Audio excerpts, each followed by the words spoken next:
Hello दोस्तों, आप सभी को फिर से एक नए वीडियो में स्वागत है। दोस्तों, आज हम आप लोगों के लिए फिर से डीलेड एग्ज़ाम के लिए सोशल साइंस का बहुत ही महत्वपूर्ण क्वेश्चन लेके आए हैं। तो आप लोगों से उम्मीद करते हैं कि वीडियो को शुरू से लेकर अंत तक देखिएगा। तो चलिए दोस्त, वीडियो क्या करते हैं, शुरू करते हैं और पहला नंबर क्वेश्चन की हम लोग क्या करते हैं दोस्तों, बात कर लेते हैं। तो पहला नंबर क्वेश्चन क्या कह रहा है कि उच्च न्यायालय के मुख्य न्यायाधीश की नियुक्ति कौन करता है। यानी जो उच्च न्यायालय का जो मुख्य जो न्यायाधीश होता है ना, उसका नियुक्ति कौन करता है। तो ऑप्शन ए में दिया है राष्ट्रपति, ऑप्शन बी दिया है भारत के मुख्य न्यायाधीश, ऑप्शन सी में दिया है राज्य का गवर्नर और ऑप्शन डी में जो दिया है भारत के प्रधानमंत्री दिया है। ठीक है, तो देखिए बहुत सारे बच्चे क्या होते हैं, कन्फ्यूज होते हैं कि मतलब कि उच्च न्यायालय के जो मुख्य न्यायाधीश की जो नियुक्ति है कौन करते हैं। तो बहुत कोई लगा देता है कि भारत के मुख्य न्यायाधीश, वो तो मुख्य न्यायाधीश का ही क्या हो रहा है, बात हो रहा है। तो इसका राइट आंसर क्या हो जाएगा, ऑप्शन ए, राष्ट्रपति क्या करता है कि उच्च न्यायालय का मुख्य न्यायाधीश की नियुक्ति करते हैं। ठीक है जी। चलिए दूसरा नंबर क्वेश्चन कह रहा है कि भारत में सबसे अधिक किस प्रकार की मिट्टी पाई जाती है। भारत में जो है किस प्रकार की सबसे अधिक मिट्टी पाई जाती है। ऑप्शन ए में दिया है लेटेराइट मिट्टी, बी नंबर दिया है काली मिट्टी, तीसरा दिया है एलुवियल मिट्टी और चौथा आपका दिया है यानी ऑप्शन डी में दिया है मर्सी मिट्टी दिया है।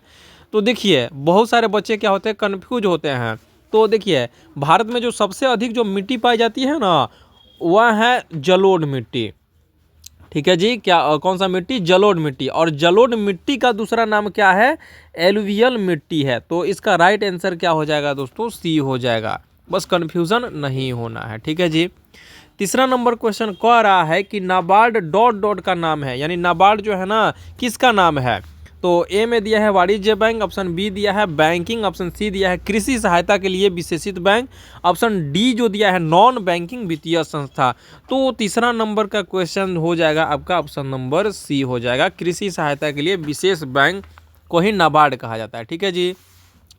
चलिए आगे बढ़ते हैं। तो अगला नंबर प्रश्न कह रहा है कि भारत में उच्च न्यायालयों की कुल कितनी संख्या है, यानी भारत में उच्च न्यायालय कितना है। ऑप्शन ए में दिया है 18, ऑप्शन बी दिया है 25, ऑप्शन सी दिया है 28 और ऑप्शन डी जो दिया है 29 दिया है। तो इस क्वेश्चन का राइट आंसर क्या हो जाएगा दोस्तों, ऑप्शन नंबर बी हो जाएगा, यानी भारत में जो है ना उच्च न्यायालय 25 है। ठीक है जी। चलिए पांचवा नंबर क्वेश्चन कह रहा है कि स्थानों को जोड़ने वाली समवर्षा योग रेखाओं के नाम है। ठीक है जी, यानी इस स्थानों को जोड़ने वाली समवर्षा योग रेखाओं का नाम क्या है। ऑप्शन ए में दिया है समताप रेखाएं, ऑप्शन बी दिया है समलवण रेखाएं और तीसरा दिया है समवर्षा रेखाएं और यहाँ पे दिया है समशिखर रेखाएं दिया है। तो समवर्षा से क्या है, समवर्षा है ना यहाँ पे। तो इसका इस क्वेश्चन का राइट आंसर क्या हो जाएगा दोस्तों, ऑप्शन नंबर सी हो जाएगा, समवर्षा रेखा हो जाएगा। अब चलिए अगला नंबर प्रश्न की हम लोग बात करते हैं। तो अगला नंबर प्रश्न कह रहा है कि सूर्य तारों के जिस परिवार से संबंधित है उसे जाना जाता है, यानी क्या चीज़ जाना जाता है। सूर्य तारों से जिस परिवार से संबंधित है उसे क्या जाना जाता है। यहाँ पे देखिए, यहाँ पे सौर मंडल का तो जिक्र किया ही नहीं है क्योंकि सौर मंडल होगा ही नहीं। यहाँ पे बोला गया लाल दैत्य बोला गया है, यहाँ पे पीला बौना दिया गया, सुपरनोवा बोला गया और चौथा दिया है आपका पल्सर दिया है। तो इस क्वेश्चन का जो राइट आंसर क्या हो जाएगा दोस्तों, सुपरनोवा, यानी ऑप्शन नंबर सी हो जाएगा। अब सातवां नंबर प्रश्न कह रहा है कि आधुनिक समय में विधि का एकमात्र साधन था। यहाँ पहले समझिए, विधि का मतलब होता है नियम होता है जी। विधि का मतलब क्या होता है, नियम होता है। विधि का मतलब कुछ और नहीं समझ लीजिएगा। तो कह रहा है कि आधुनिक समय में विधि का एकमात्र साधन था। ऑप्शन ए में प्रथा, ऑप्शन बी धर्म, ऑप्शन सी शासन और ऑप्शन डी जो है विधानमंडल है। तो इस क्वेश्चन का राइट आंसर हो जाएगा डी, विधानमंडल। ठीक, चलिए अगला नंबर प्रश्न कर रहा है कि वेदों की संख्या कितनी है। वेदों की संख्या कितनी है, तो ये कौन नहीं जानता है वेद कितने हैं, 4 है। तो इसका राइट आंसर क्या हो जाएगा दोस्तों, सी हो जाएगा। अगला नंबर प्रश्न कह रहा है कि 100 रुपए के नोट पर किसका हस्ताक्षर होता है। ये बहुत ही महत्वपूर्ण और इजी क्वेश्चन है, हमेशा पूछे जाते हैं। 100 नंबर के नोट पर किसका हस्ताक्षर होता है। ऑप्शन ए में दिया है वित्त मंत्रालय के सचिव के, ऑप्शन बी दिया है वित्त मंत्री का, ऑप्शन सी दिया है राष्ट्रपति का, ऑप्शन डी जो दिया है आरबीआई के गवर्नर का। तो इस क्वेश्चन का राइट आंसर हो जाएगा डी, आरबीआई के गवर्नर का क्या होता है, सिग्नेचर होता है 100 रुपए के नोट पे। चलिए 10वां नंबर प्रश्न कह रहा है कि टाइगर वुड्स किस खेल से संबंधित है। टाइगर वुड्स जो कप है ना वो किस खेल से संबंधित है? वो पहला नंबर दिया है पोलो से, दूसरा दिया स्कूनर से, तीसरा दिया है गोल्फ से, चौथा नंबर दिया है टेनिस से। तो इस क्वेश्चन का राइट आंसर हो जाएगा सी, यानी गोल्फ से क्या है, टाइगर वुड्स संबंधित है। अगला नंबर प्रश्न कर रहा है कि किस मुगल सम्राट को लंपट मूर्ख कहा जाता है? किस मुगल सम्राट को लंपट मूर्ख कहा जाता है? ऑप्शन ए में दिया है अकबर, ऑप्शन बी दिया हुमायूं, ऑप्शन सी दिया है जहांदार शाह, ऑप्शन डी जो दिया है शाहजहां। तो इस क्वेश्चन का राइट आंसर हो जाएगा आपका सी हो जाएगा, जहांदार शाह को लंपट मूर्ख कहा गया है।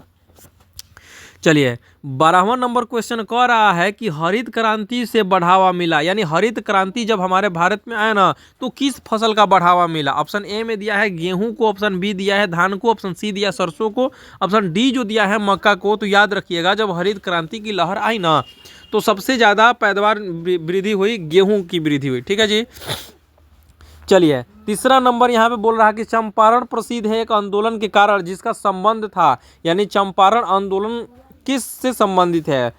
तो ये कौन नहीं जानता है? महात्मा गांधी ने क्या किए थे? चंपारण आंदोलन चलाए थे, चंपारण सत्याग्रह आंदोलन। चलिए 14वां नंबर क्वेश्चन कह रहा है कि भारत के प्रधानमंत्री पद के लिए न्यूनतम उम्र होनी चाहिए।